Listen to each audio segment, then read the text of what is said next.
The shifter of Blackwood Forest. Blackwood Forest had always been shrouded in mystery.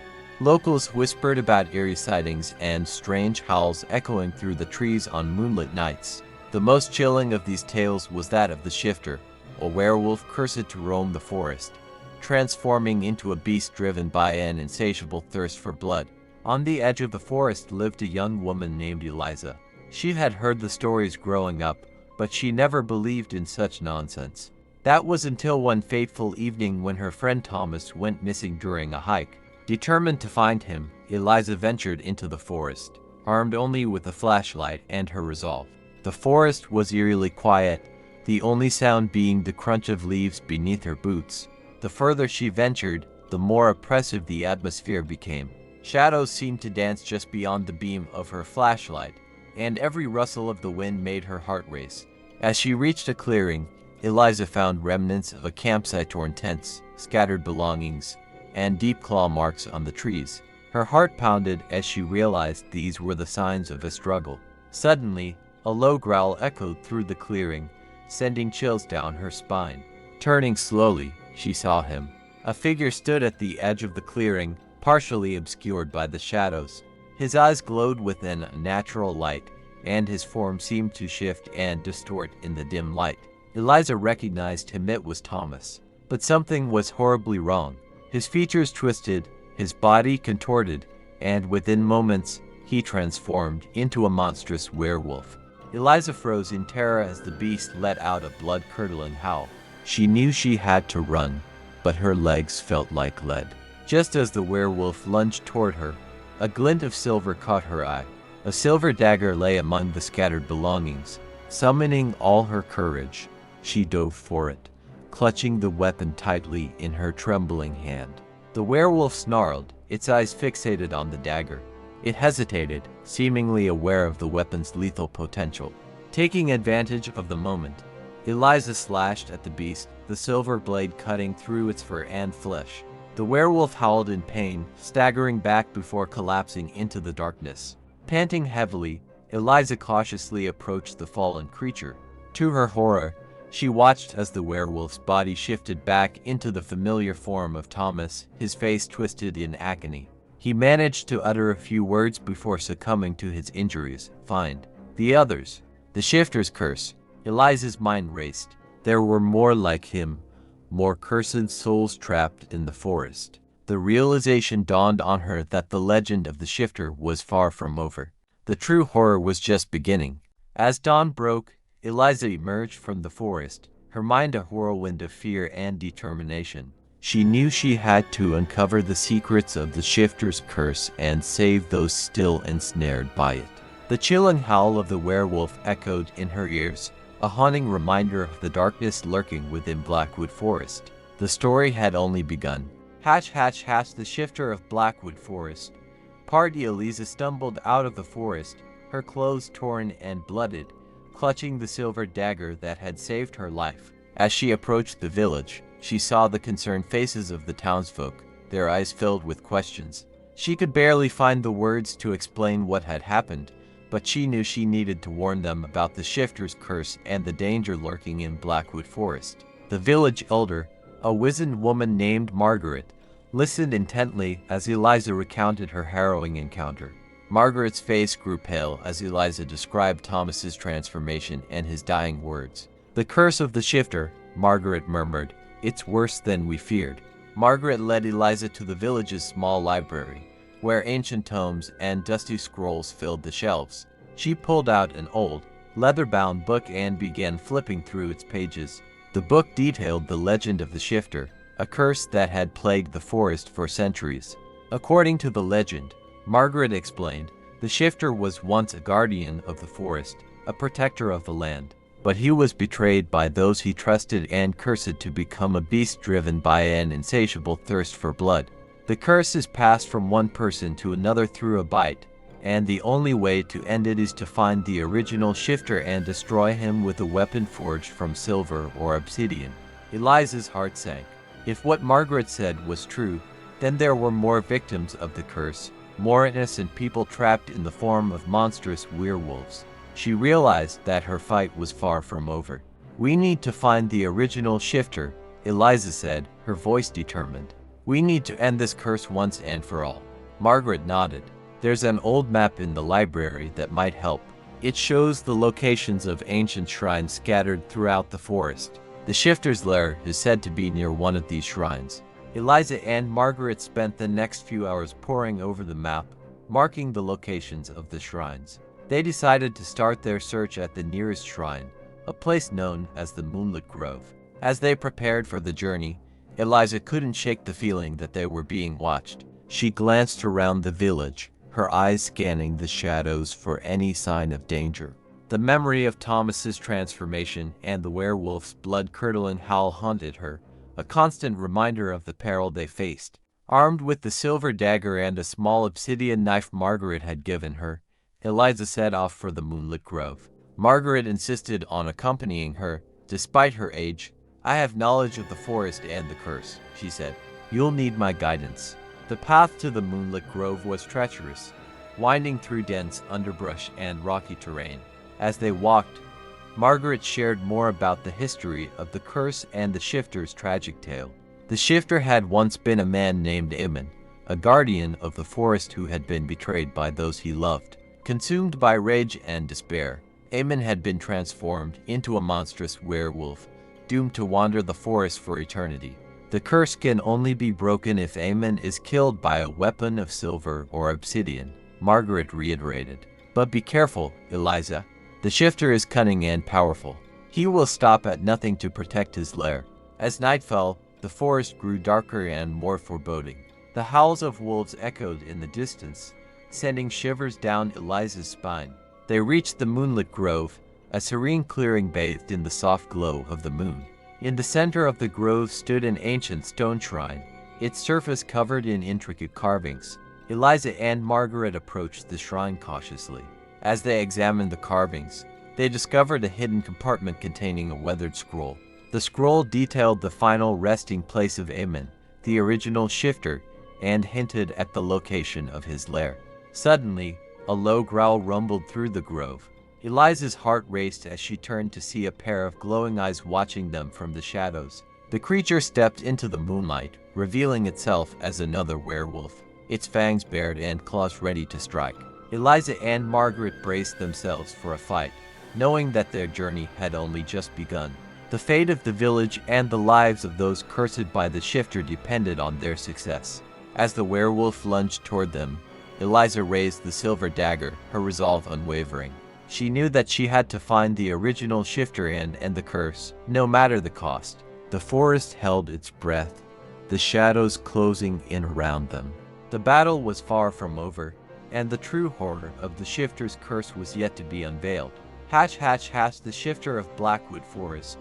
Part E. Eliza and Margaret stood their ground as the werewolf charged. Eliza's grip tightened on the silver dagger, the weight of their mission pressing heavily upon her.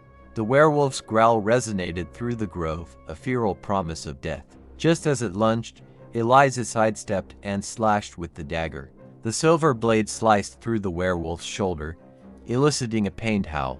The creature staggered, giving Margaret the chance to hurl a vial of a concoction she had prepared, a mixture of wolfsbane and silver dust, directly at the beast. The werewolf recoiled, the mixture sizzling as it made contact with its flesh.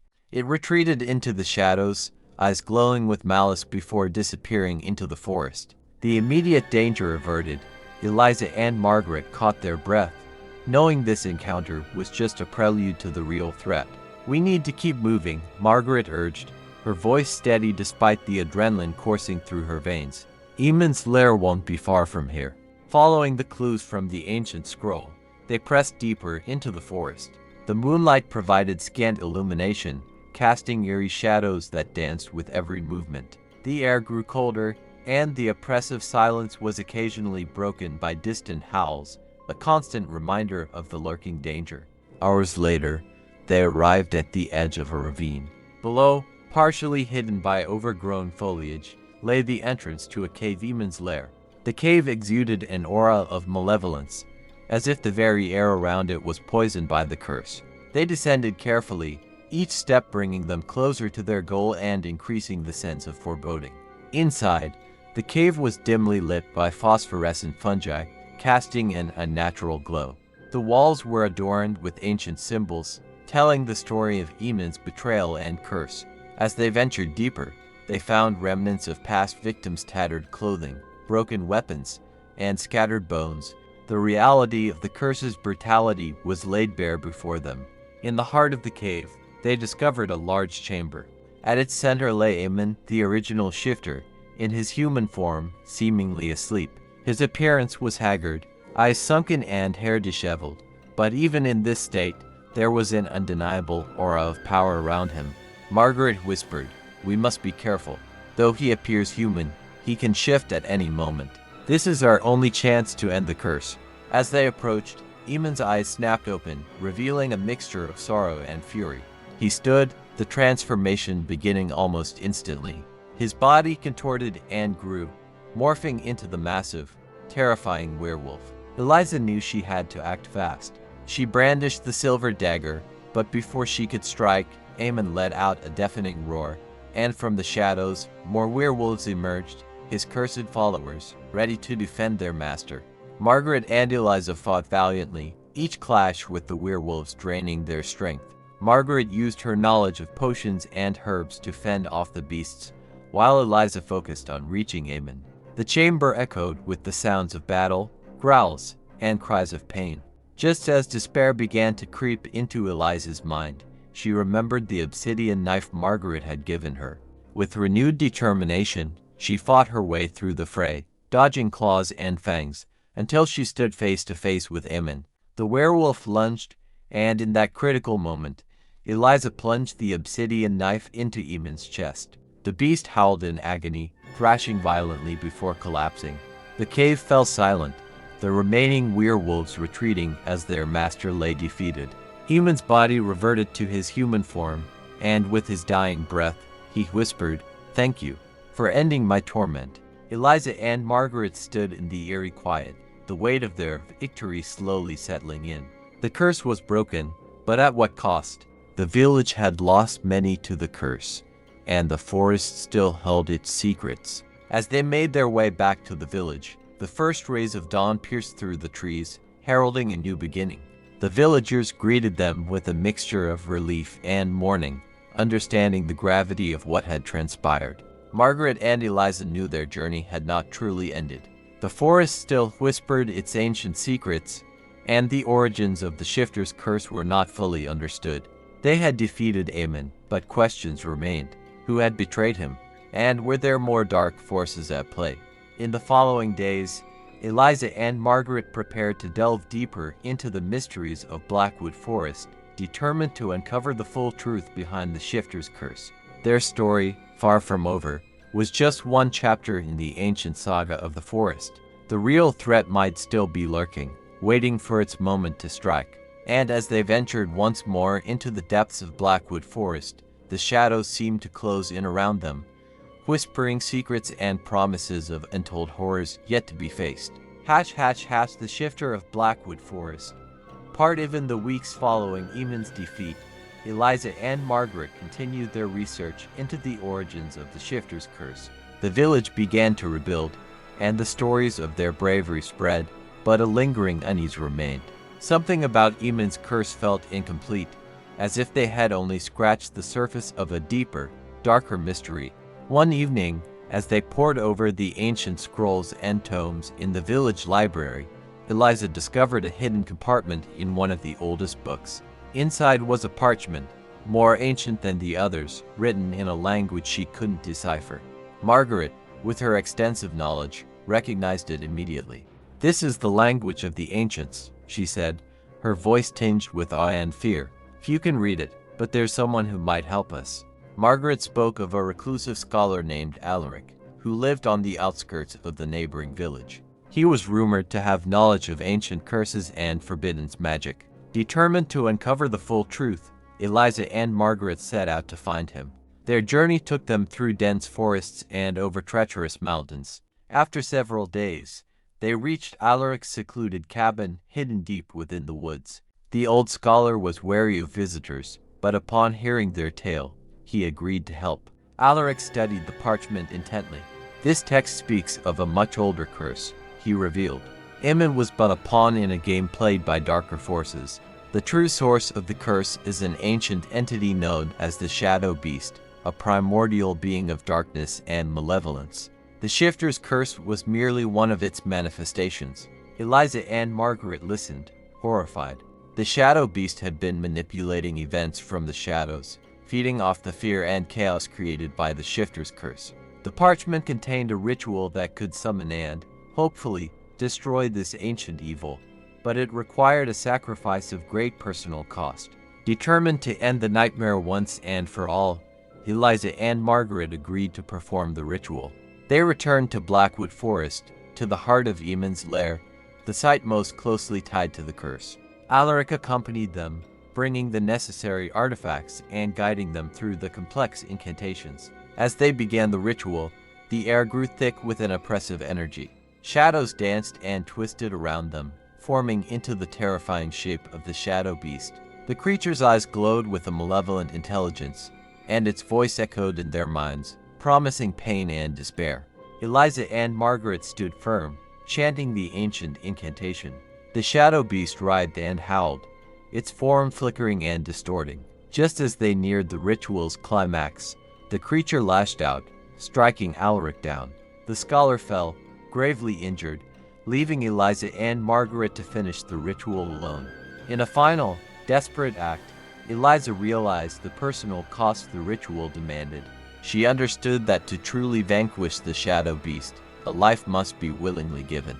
Without hesitation, she stepped forward, offering herself as the sacrifice. Her life force would fuel the ritual's final act. "No, Eliza," Margaret cried, but it was too late. Eliza's resolve was unbreakable. She chanted the final words, and a blinding light erupted from the circle, engulfing both Eliza and the Shadow Beast. When the light faded, the forest was silent. The oppressive darkness lifted, and the air felt clean and pure for the first time in centuries. The Shadow Beast was gone, its essence banished forever. But so was Eliza.